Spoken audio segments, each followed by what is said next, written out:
बोलिए त्र्यंबकेश्वर महादेव की जय। गंगा गोदावरी माता की जय। त्र्यंबकेश्वर भगवान की जय। ओम पितृभ्यः स्वदायिभ्यः स्वधा नमः। पितामहेभ्यः स्वदायिभ्यः स्वधा नमः। प्रपितामहेभ्यः स्वदायिभ्यः स्वधा नमः। अक्षन्न पितरो मी मदंत पितरो त्रिदृप्तंत पितरः पितरः सुंदधवम्। सभी मित्रों को हम यहाँ पे पितृदोष के निवारण के लिए जानकारी दे रहे हैं कि पितृदोष कैसे लगता है और क्या विधि अनुष्ठान यज्ञ हवन पूजन करने से पितरों की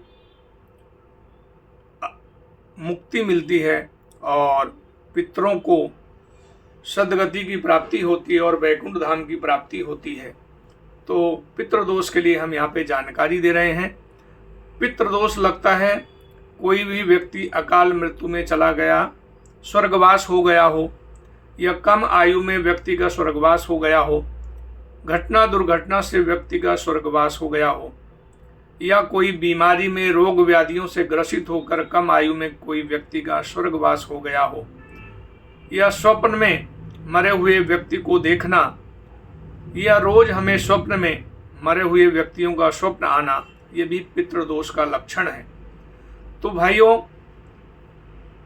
पितृदोष जब लगता है तो हमारे जीवन में कार्य व्यापार में रुकावट आना, रोग व्याधियों से ग्रसित होना, बीमार होकर हमारा जो धन होता है हॉस्पिटल में डॉक्टर के पास धन खर्चा होता है और हम आर्थिक मानसिक रूप से पीड़ाओं से कष्टों से हम दुखित होते हैं और परेशान होते हैं।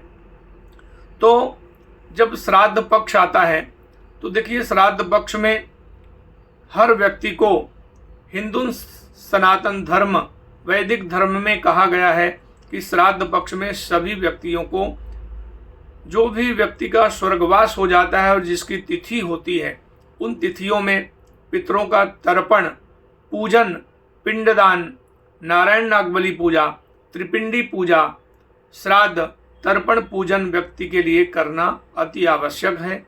और जब हम अपने पितरों के लिए त्र्यंबकेश्वर में आकर नारायण नागबली, त्रिपिंडी, श्राद्ध, पिंडदान, पूजन करते हैं, ब्राह्मणों को भोजन करवाते हैं, ब्राह्मणों को दान करते हैं, तब हमारे पितरों की आत्मा को शांति मिलती है और उन्हें वैकुंठ धाम की प्राप्ति मिलती है। और जो भी हमारे भटकती आत्माएं रहती है पितरों की, उन आत्माओं को शांति मिलती है। और जब उन्हें शांति मिलती है, मोक्ष प्राप्त होता है, तो गदगद होकर वो प्रसन्न होते हैं और अपने वंशज को, अपने परिवार वालों को आशीर्वाद प्रदान करते हैं, जिससे हमारे जीवन की जो कठिनाइयाँ और परेशानियाँ होती हैं वो नष्ट हो जाती हैं। और जब हम शिव जी का, त्र्यंबकेश्वर भगवान का दर्शन करते हैं, तो जो भी मनोकामना लेकर दर्शन करते हैं तो सभी मनोकामनाओं का परिपूर्ति होती है।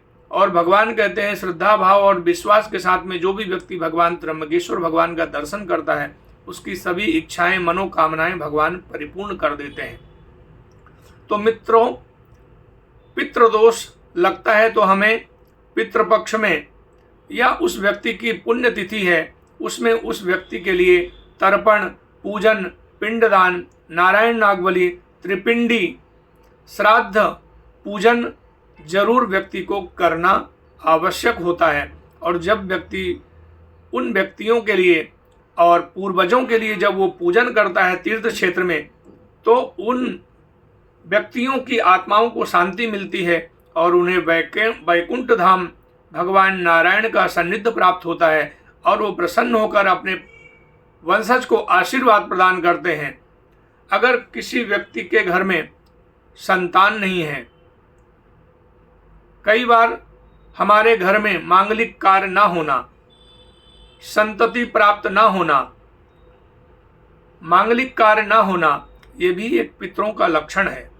तो जब हम पितरों का नारायण नागबली, त्रिपिंडी पूजा त्र्यंबकेश्वर में आकर करते हैं तो संतानहीनों को संतान की प्राप्ति होती है और हमारे कार्य व्यवसाय में सफलता मिलती है और भगवान त्र्यंबकेश्वर भगवान सभी मनोकामनाओं को परिपूर्ण कर देते हैं।